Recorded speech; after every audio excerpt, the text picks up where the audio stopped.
हो गया, नहीं आ जाएंगे।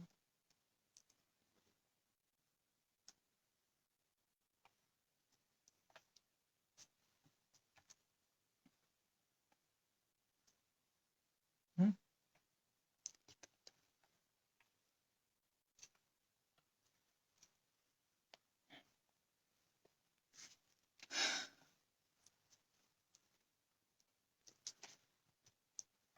जोहार साथियों,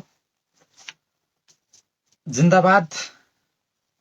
जय आदिवासी, जय संविधान, जय बाबा साहेब, जय बिरसा मुंडा।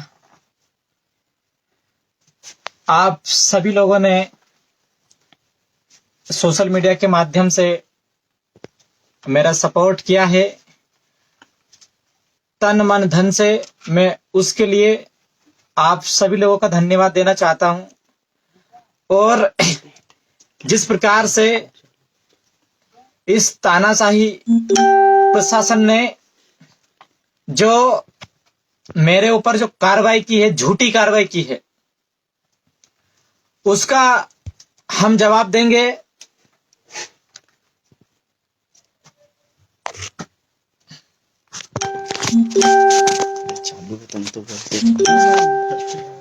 उसका हम जवाब देंगे।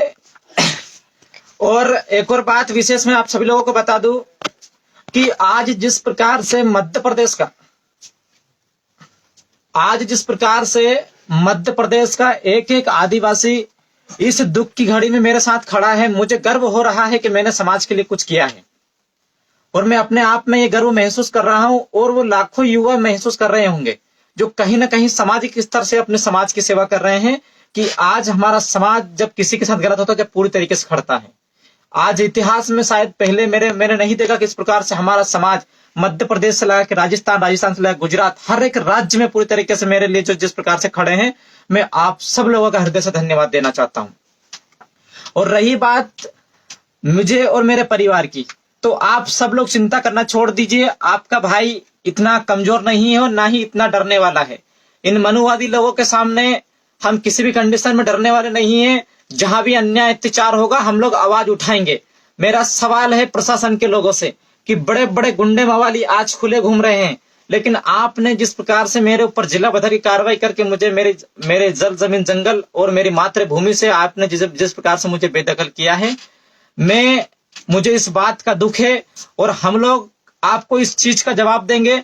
और मैं धन्यवाद देता हूं डॉक्टर आनंद राय जी का। आज भी हम लोगों ने इस मामले को लेकर हाई कोर्ट में भी चैलेंज किया है, और मैं अपील करना चाहता हूं, निवेदन करना चाहता हूं कि 24 तारीख को आप सभी लोग, आप जिस प्रकार से सोशल मीडिया में चला रहे, मैं चाहता हूं कि आप सभी लोग 24 तारीख को अधिक से अधिक संख्या में खातेगांव एक इस महा आंदोलन में पहुंचे। और हम लोग प्रशासन को भी चेतावनी देना चाहते हैं कि हमारा जो आंदोलन है वो शांतिपूर्वक और अभी तक संवैधानिक तरीके से हम लोग लड़ाई लड़ते हैं।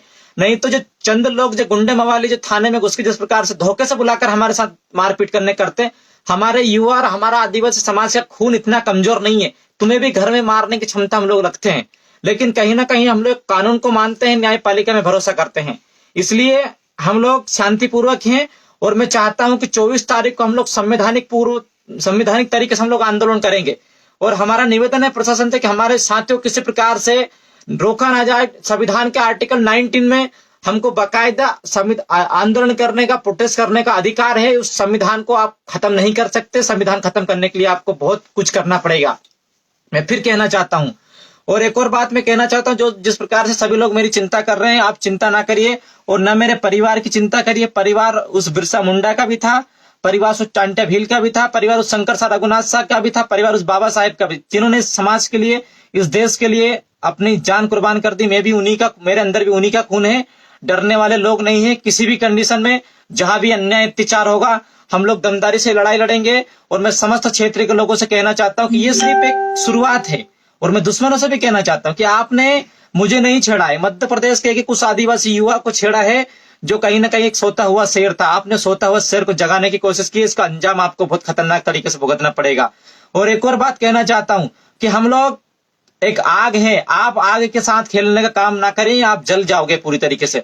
मैं ये बात दुश्मनों तक पहुंचाना चाहता हूं हम लोगों ने। और एक और बात, जो एलिगेशन मेरे ऊपर लगाए थे थाना प्रभारी महोदय ने, और जो वहां के जो आरएसएस और बीजेपी के जो लोग हैं, जो संविधान को तो मानते ही नहीं है, उन लोगों ने ये एलिगेशन मेरे ऊपर लगाए थे कि उसने किसी समाज को गाली दी। मैं फिर भी आज भी पूरे एविडेंस और तथ्य के साथ बोल रहा हूं कि अगर आपके पास ऐसा कोई भी प्रूफ हो कि मैंने किसी हिंदू समाज को या फिर हिंदू समाज के देवी देवता को किसी प्रकार से आलोचना की है, तो चाहे जो आप बोलने के लिए तैयार है, मैं करने के लिए तैयार, लेकिन आपकी मां ने अगर दूध पिलाए तो आप साबित करके दिखाएं। आप समाज को गुमराह ना करें, मैं बताना चाहता हूं। और ये 2-4 गुंडे मावाली जो खातेगांव क्षेत्र के अंदर है ना, ये गलत फहमी से आप निकाल दीजिए। हम जब हमारी वाली में उतर जाते हमसे बड़ा गुंडा नहीं है। मैं इस बात को मैं बताना चाहता हूं आप सब लोगों को। आप जिस प्रकार से कानून को दबा सकते हैं, आप जिस प्रकार से संविधान को साइड में रखकर आप जिस प्रकार से काम कर रहे हैं, प्रशासन को भी कहना चाहता हूं, सरकार आती जाती रहती है, आरएसएस के लोगों की आप गुलामी ना करें। आप एक संविधान का शपथ लेके आप इस पद में बैठे, तो मैं चाहता हूं कि आप संवैधानिक दायरे में काम करिए। आपको जो नौकरी मिली है कहीं ना कहीं संविधान के दायरे में मिली है, संविधान की आपने शपथ ली है, तो मैं चाहता हूं कि आप संविधान के दायरे में काम करिए। आप किसी नेताओं के, आप किसी आरएसएस के संगठन के लोगों से, आप किसी बीजेपी या फिर किसी कांग्रेस से, किसी भी संगठन के इशारे पे काम ना करें। मेरा निवेदन है आप सब लोगों से, नहीं तो कहीं ना कहीं इसका खामियाजा आपको भुगतना पड़ेगा। इस बात को मैं कहना चाहता हूँ। सभी साथियों से निवेदन है कि 24 तारीख को अधिक से अधिक संख्या में सिर्फ शांतिपूर्वक, मेरा एक बार फिर अपील है कि हम लोग जो भी आंदोलन करते हैं, अभी तक करते आए, शांतिपूर्वक करते आए। और मेरे ऊपर जो जिला भदर की जो कार्रवाई, जो 5 मुकदमे इन्होंने जिला भदर की जो कार्रवाई में लगाए हैं, 2 मुकदमे जो हैं नेमावर फुटेज के। मेरा सवाल है प्रशासन से, अधिकारी से सवाल है, क्या नेमावर के अंदर हमारे द्वारा कोई एक भी ऐसा कोई उपद्रव मचाया गया था या पूरे ऐसा कोई भी काम किया था कि हम लोगों ने किसी प्रकार से कोई नुकसान किया हो किसी प्रकार से? लेकिन वहां पे मुकदमा मेरे ऊपर क्यों किया? 2 मुकदमा किया गया। लेकिन हम तो बहन भारती और उसके परिवार को जो 5 व्यक्ति की जो निर्मम हत्या कर दी गई थी आरएसएस और बीजेपी के लोगों के द्वारा, उन लोगों के हम लोग लड़ाई लड़ रहे थे। उन लोगों की हमने उस बहन को इंसाफ दिलाने के लिए हमने लड़ाई लड़ी और उनको इंसाफ दिलाया। तो उसमें हमने क्या गलत किया? आपने उसमें मुकदमा लगाया। इसके बाद में शाहगंज के अंदर बैतुल की जो घटना थी, उसमें भी इन्होंने 2 मुकदमे मेरे ऊपर लगाए हैं, जिला भदर की जो कार्रवाई की। मेरा सवाल है प्रशासन से, मध्य प्रदेश के मुखिया शिवराज सिंह चौहान से मेरा सवाल यह है कि 3 नाबालिग लड़कियों के साथ बलात्कार होता है। घोड़ा डोंगरी की जो लड़की थी बैतूल जिले की, उनकी लड़की के साथ 3 लड़कियों के साथ बलात्कार होता है। उनके ही सामने उनका जब भाई आवाज उठाता है, उनके सामने उनको भाई को मार दिया जाता है। लेकिन प्रशासन हमारे मध्य प्रदेश के आज जिस प्रकार से जो मेरे ऊपर शक्ति दिखा रही है ना, ऐसी शक्ति अगर ये हर एक जगह दिखा दे तो प्रदेश में क्राइम बंद हो जाता है। लेकिन ऐसी जगह नहीं दिखाई, ये तो तलवे चाटने का काम करते नेताओं को, बीजेपी कांग्रेस के लोगों को। मेरा ये कहना और ये मानना है। और आजकल तो जो थाने जो बने ना, कहीं ना कहीं पूरी तरीके से बीजेपी के इशारे पे चल रहे हैं। और मेरे हिसाब से थाने का नाम बदल के बोर्ड लगा देना चाहिए वहां बीजेपी का, जिस प्रकार से लोग काम कर रहे हैं। शाहगंज में हम लोगों ने आंदोलन किया था 3 बहनों को न्याय दिलाने के लिए, उनके भाई को उनके सामने निर्मम हत्या कर दी संजू चौहान के लोगों ने, जो कहीं ना कहीं बीजेपी से एक बड़ा चेहरा था संजू चौहान। हम लोगों ने आंदोलन किया, लेकिन 1 महीना तक प्रशासन ने किसी प्रकार से उनके ऊपर मुकदमा कायम नहीं कर। हम लोगों को मजबूरी में जाकर, कुछ बैतूल के साथी और हम लोगों को जाकर वहां पे मजबूरी में जाकर हमको प्रशासन से भिड़ना पड़ा, और प्रशासन से भिड़कर हमको रोड में बैठना पड़ा। रोड में बैठने के बाद हमने बहनों के इंसाफ के लिए हमने उनके ऊपर मुकदमा कायमी करवाया वहां की जगह। तो क्या गलत किया हमने? जो काम प्रशासन अगर नहीं करेगा, अगर प्रशासन नहीं करेगा तो वो काम कौन करेगा? मजबूरी में हमको करना पड़ेगा। 1 महीनों तक इतना बड़ा जघन्य अपराध हो जाता है, मुकदमा कायम ही नहीं होता। और हमारे जैसे युवा को जो समाज की बात करता है, निर्दोष तरीके थाने में बुलाकर पीटा जाता है, फिर झूठे केस में जेल भेज दिया जाता है।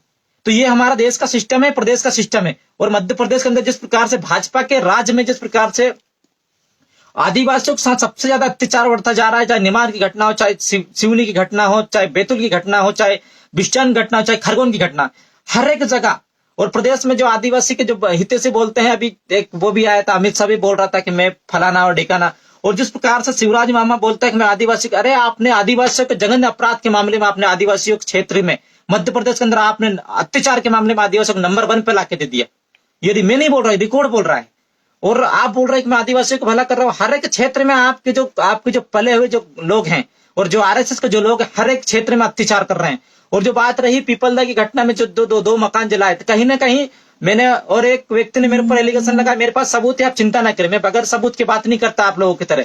मेरा किसी व्यक्तिगत व्यक्ति से कोई लड़ाई नहीं है, लेकिन हमारी इंसाफ की लड़ाई, ना हम किसी धर्म को ठेस पहुंचाते हैं, ना किसी जाति को ठेस। लेकिन हम लोग आदिवासी हैं, प्रकृति को मानने वाले लोग हैं, हमारा धर्म आदिवासी है, हम किसी धर्म को ठेस नहीं पहुंचाते। लेकिन कोई व्यक्ति हमारे धर्म को, हमारी संस्कृति को ठेस पहुंचाएगा तो हम चुप भी नहीं बैठेंगे। एक बात मैं स्पष्ट तरीके से करना चाहता हूं। तो सभी साथियों से निवेदन है, अपील है कि आप सब लोग अधिक से अधिक संख्या में पहुंचे और आपके भाई की चिंता ना करें। आपका भाई का एक एक खून और आखिरी सांस समाज के लिए कुर्बान करने के लिए तैयार है। बिरसा मुंडा 23 साल की उम्र में अपने समाज के लिए जान दे दी थी और कहीं ना कहीं उन कुर्बानी की बदौलत आज हम लोग चैन की सांस ले रहे हैं। तो हमारे ऊपर एक बड़ी जिम्मेदारी है। नहीं तो आने वाले समय में ये पीढ़ी, जो आने वाले समय में जो युवा पीढ़ी है, ये ना बोले कि जब हमारे हक अधिकार, हमारी संस्कृति, हमारे जल जमीन जंगल लूट रहे थे तो आप लोग इस आजाद भारत देश के अंदर क्या कर रहे थे। जिस समाज को इस अंग्रेजों से लड़ लड़ के बिरसा मुंडा से टांटे भील रहेंगे शंकर सा रघुनाथ सा सभी लोगों ने इस समाज को आजाद कराया और आज आप लोगों ने उस समाज को गुलाम कर दिया। साथियों, ज्यादा कुछ नहीं कहूंगा, लेकिन हर एक क्षेत्र में जिस प्रकार से लीडरशिप बढ़ती जा रही है, युवाओं को मैं धन्यवाद देना चाहता हूं। आज जिस प्रकार से आप सभी लोगों ने मेरे लिए लड़ाई लड़ रहे हैं और मुझे आशा है कि 24 तारीख को भी आप लोग दमदारी से मेरे लिए संवैधानिक तरीके से आप लोग लड़ाई लड़ेंगे। और एक और बात मैं दुश्मनों तक कहना चाहता हूं कि आपने रामदेव ककोड़िया को ठेस नहीं पहुंचाई, आपने प्रदेश के लाखों आदिवासियों को ठेस पहुंचाई जो किसी कंडीशन में आपको बख्शने वाले नहीं, किसी भी कंडीशन में बख्शने वाले नहीं है। हम लोग किसी को छेड़ते नहीं है और जो आदिवासी को छेड़ता है हम उसको छोड़ते भी नहीं किसी भी कंडीशन, चाहे वो कितना ही बड़ा दादा हो, चाहे कितना ही बड़ा गुंडा हो, चाहे कितने बड़ी कुछ भी हो। हम लोगों ने कभी अंग्रेजों को नहीं बख्शा। हमारे बाप दादाओं में वो खून था और हमारे अंदर भी वही खून है। हमने अंग्रेजों के बगैर चड्डी में उतार के यहाँ से मार मार के भगाया। हम उसकी संतान है। आप ये ना समझे, दिमाग में निकाल दे दिमाग में से। हम लोग किसी भी कंडीशन में डरने वाले लोग हैं। मेरा प्रशासन के लोगों से भी कहना चाहता हूँ, अभी पहले भी कहा हूँ और अभी भी कहना चाहता हूँ कि आप भी ऐसा काम ना करें कि आप एक संवैधानिक पद में और आपकी जिम्मेदारी, जो नेता जो लोग हैं तो कहीं अंगूठा छाप है, अनपढ़ है, गवार है, गधे लोग हैं, लेकिन आप तो कहीं ना कहीं पढ़ लिख कर डिग्री लगकर आप नौकरी लगते हैं। तो अब मुझे लगता है कि आपकी बड़ी जिम्मेदारी होती है, लेकिन आप जिस प्रकार से नेताओं के इशारे पे काम करते हैं, ये बड़ा दुर्भाग्य की बात है। चाहे आईपीएस अधिकारी हो, चाहे थाने का अधिकारी, चाहे कोई भी अधिकारी हो, आप संवैधानिक पद में बैठे हैं तो मैं चाहता हूं कि आप संविधान के दायरे में रहकर काम करिए। और जो लोग क्षेत्र खातेगांव के अंदर जो लोग आज संविधान विरोधी प्रदीप मिश्रा का जो सपोर्ट कर रहे हैं और संविधान बदलने की बात का सपोर्ट कर रहे हैं और संविधान बदलने वाले के पक्ष में है, हम लोग बर्दाश्त नहीं करेंगे किसी भी कंडीशन। ये मध्य प्रदेश आदिवासियों का है, ये गोंडवाना लैंड है। इस बात को मैं बताना चाहता हूँ अच्छी तरीके से। ये भील प्रदेश का क्षेत्र है, तो आप अच्छी तरीके से इस बात को ध्यान रख ले। तो आप इस मध्य प्रदेश में सोचते हैं कि हम हमारा राजपाट चला लेंगे, तो ये हम लोग बर्दाश्त नहीं करेंगे। और वो भी उन लोगों के ऊपर जिन्होंने इस देश की आजादी में सबसे ज्यादा 90% कुर्बानी दी है, उन आदिवासियों को आप डरा धमका कर, मार कूट कर उनका अधिकार खत्म नहीं कर सकते। हमारे जैसे बहुत सारे बिरसा मुंडा खड़े हो गए हैं और आपने सिर्फ एक रामदेव ककोड़िया अकेले जिला बदल करे, प्रदेश के अंदर लाखों रामदेव ककोड़िया खड़े हो गए। आपकी चैन की नींद खराब करने के लिए हम लोग तैयार हैं। और किसी भी कंडीशन में जब भी समाज की बात आएगी, जब भी हमारे हक अधिकार को छीना जाएगा, रामदेव ककोड़िया जैसे हजारों लोग जान कुर्बान और जान लेने, जान देने के दोनों के लिए खड़े हो जाएंगे। तो सभी साथियों को मेरा ज्यादा कुछ नहीं कहूंगा। क्रांतिकारी जोहार, जिंदाबाद। और एक और बात विशेष, न तकलीफ न संघर्ष तो क्या मजा है जीने में। बड़े बड़े तूफान, कली बात महेंद्र भाई ने बोली थी कि बड़े बड़े तूफान थम जाते हैं जब आग लगी हो सीने में। तो आप सब लोग क्रांतिकारी की औलाद हैं, अपने आप को कमजोर ना समझे। हम लोग संवैधानिक दायरे में आंदोलन करेंगे और जो कि संविधान ने हमको बाकायदा दे रखा है। और जो लोग ये गलतफहमी कर रहे हैं कि आदिवासी को कमजोर समझने की कोशिश कर रहे हैं, उनको बताना चाहता हूँ, जिस दिन हम तुम्हारी वाली में, जिस प्रकार तुम संविधान को नहीं मान रहे हो, उस प्रकार से अगर हमने थोड़ा सा अगर संविधान को साइड में रख दिया, तो इतना याद रख लो, मध्य प्रदेश में 2 करोड़ आदिवासी है। आपका घर से निकलना मुश्किल कर देंगे हम लोग, इतना याद रख लो। आप 40-50 गुंडे भेले करके धोखे से बुलवाकर हमारे किसी साथी की या फिर मुझे मारने का काम करते हो। आप में हिम्मत है, आपकी मां ने अगर दूध पिलाता है तो आप दिन बताइए और फिर बताइए। हम बताते हैं आपको, आमने सामने से वार करिए ना आप, फिर हम आपको बताते हैं कि आदिवासी कितना खतरनाक है, आदिवासी क्या है, हम आपको ये बताएंगे। तो सभी साथियों को मेरा क्रांतिकारी जोहार, जिंदाबाद पुनः। और एक बार फिर से मैं कहना चाहता हूँ, खातेगांव के क्षेत्र के अंदर भी कहना चाहता हूँ, जिन लोगों ने मेरे ऊपर एलिगेशन लगाया, आज भी मैं उनसे कहता हूँ कि मैंने किसी समाज के खिलाफ एक शब्द भी अगर बोला है तो ये प्रूफ करके दिखाए, मैं गर्दन कटाने के लिए तैयार हूं। लेकिन आप समाज के बीच में, खातेगांव क्षेत्र में, देवास के अंदर, मध्य प्रदेश में आप भ्रांति ना फैलाएं और ना ही किसी प्रकार से नफरत फैलाने की कोशिश करें। ये देश हम सबका है, ये देश हमारा भी है और सबका देश है। तो इसलिए मेरे हिसाब से आप जो कारनामे कर रहे हैं, एक तरफी जो कार्रवाई कर रहे हैं, हमें इससे तकलीफ है। और आप सोच रहे हैं कि ये देश आरएसएस के इशारे पे चलेगा, ये देश बीजेपी के इशारे पे चलेगा, तो ये गलत फहमी दिमाग से निकाल दो, अच्छी तरीके से दिमाग से निकाल दो। नहीं तो हमें कान का पर्दा भी ठीक करना अच्छी तरीके से आता है। सभी साथियों को मेरा फिर से पुनः क्रांतिकारी जोहार। सभी साथी 24 तारीख की तैयारी करें अधिक से अधिक संख्या में। आपके फिर से मैं कहना चाहता हूं कि आपके भाई के अंदर किसी भी कंडीशन में जो लोगों ने मेरे आंसू गिराए हैं वो लोग चिंता ना करें, वो लोग भी कहीं ना कहीं आंसू रोएंगे। और मेरा आंसू नहीं गिराया उन्होंने, प्रदेश के हर एक आदिवासियों का आंसू गिराया है, जो कहीं ना कहीं समाज में लाखों आज मेरे युवा सर जिस प्रकार से मेरे लिए लड़ रहे हैं, उन सभी का मैं तहे दिल से धन्यवाद करना चाहता हूं। मैं जहां भी हूं मैं सुरक्षित हूं, और आपका जो हौसला देख के मुझे बड़ा आज खुश हो रहा हूं कि आज जिस प्रकार से मेरी लड़ाई लड़ रहे हैं, कहीं ना कहीं आने वाले समय में जो भी समाज का जो युवा काम कर रहा है उसके लिए आप एक पावर बैंक की तरह जो चार्ज करने का काम कर रहे हैं, ताकि वो उसकी बैटरी आज 100% हो गई। और आज लग रहा है कि आज समाज जिस प्रकार से रामदेव भाई के साथ खड़ा है, कल से मेरे लिए भी खड़ेगा, तो ये लोग कहीं ना कहीं आगे बढ़ के आएंगे और हमेशा समाज की लड़ाई लड़ेंगे। जिंदाबाद, जय जोहार, जिंदाबाद।